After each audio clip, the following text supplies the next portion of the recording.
Part of the film focuses on the community in mainland Mumbai, places like Bandra, Juhu, Vile Parle, and their stories of loss of this old land livelihood.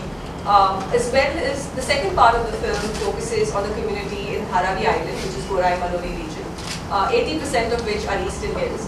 And you've been following the newspapers for the last few years. They've struggled against SEZ, a bridge that was to come up, and lately there's also more stuff happening over there. So the second half of the film focuses on the way on the movement that this community has amazingly mobilized in the second in Dharavi Island. The crisis at the heart of the film is that a way of life has been lost, the community in mainland Mumbai, and a way of life is about to be lost. And therefore my focus is to bring this as much to attention as possible, showing it in different spaces, attention from media people, that sort of thing.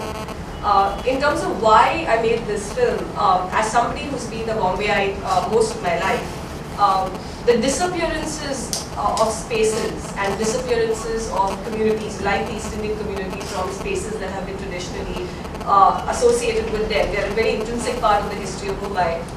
Is something I've been, it's been on a slow burn process. It's been something I've been noticing, a landed community film focusing specifically on Bandra, which is one of the major strongholds of the East Indian community.